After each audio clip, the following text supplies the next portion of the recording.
निकिता के बगल में बैठे बैठे अमन ने उसकी सारी बातें ध्यान से सुनी, फिर कहा, क्या पिशाच हमारी इस बस में भी हो सकते हैं? हाँ, बिल्कुल हो सकते हैं, और यह भी हो सकता है कि वो तुम्हारे बगल में ही बैठी हो। अमन ने जैसे ही निकिता के मुंह से यह सुना, वो फिर से निकिता को घूर ही रहा था। तभी निकिता फिर से हंसने लगी और हंसते हंसते हुए कहा, अरे यार, तुम तो बहुत जल्दी डर जाते हो, मैं तो मजाक कर रही थी।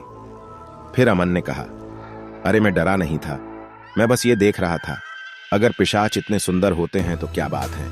अमन की बात सुनकर निकिता मुस्कुराने लगती है, और फिर उसके बाद दोनों इधर उधर की बातें ही कह रहे थे कि तभी बस के कंडक्टर कहा, देहरादून वालों आ जाओ, देहरादून आ गया।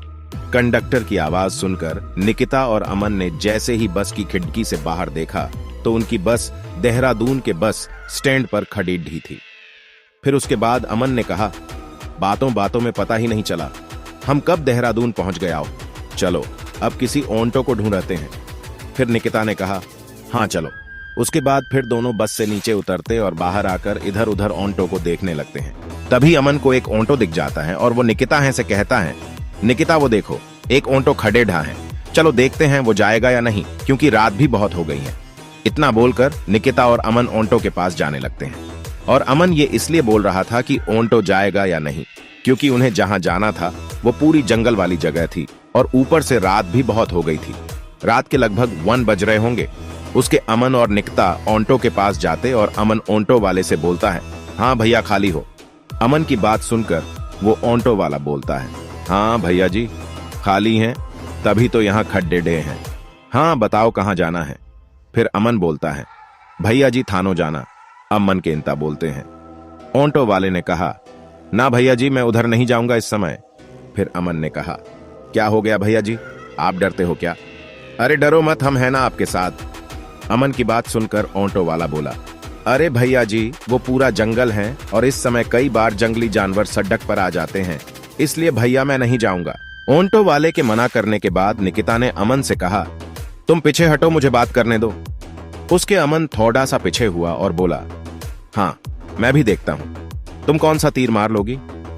उसके बाद निकिता ने ऑटो वाले से कहा, भैया हम आपको वहां का जितना भी किराया होगा उसका डबल दे देंगे, प्लीज भैया जी। निकिता की बात सुनकर फिर ऑटो वाले ने थोड़ा सोचा और कहा, ठीक है बैठ जाओ। अमन ने जैसे ही सुना कि ऑटो वाला जाने को तैयार हो गया है, फिर उसने ऑटो वाले से कहा, क्या बात है भैया जी, लड़ढाकी ने कह तो एक ही बार में मान गए, और इतनी देर से जब मैं बोल रहा था तब तो मना कर रहे थे। फिर निकिता ने अमन की बात बीच में रोकते हुए ऑटो वाले से कहा, वैसे भैया हम कितने बजे तक वहां पहुंच जाएंगे। फिर ऑटो वाले ने कहा, मैडम तुम लोग अभी ऑटो में बैठ जाओगे तो 2 बजे तक पहुंच जाएंगे, पर ये भैया ऐसे ही बातें करते रहेंगे तो मुझे लगता है यही पर 3 या 4 तो बज ही जाएंगे। फिर अमन ने कहा, सुना तुमने निकिता, ये ऑटो वाले भैया क्या बोल रहे कि तुम ऐसे ही बातें करती रहोगी तो हमें यही सुबह हो जाएगी, इसलिए जल्दी बैठो ऑटो में। अमन की बात सुनकर निकिता ने थोड़ा सा हंसते हुए कहा, हाँ महाराज माफ कर दो मुझे, और अब ऑटो में बैठ जाओ। फिर उसके बाद निकिता और अमन ऑटो में बैठ जाते हैं। फिर ऑटो वाला अपना ऑटो स्टार्ट करता है और थानों के तरफ ऑटो मूड कर अपना ऑटो भागने लगता है। अंधेरी रात में और खाली सड़क वो ऑटो भागा चला जा रहा था। तभी अमन ने ऑटो वाले से कहा, इसके आगे की कहानी अब अगले एपिसोड में है।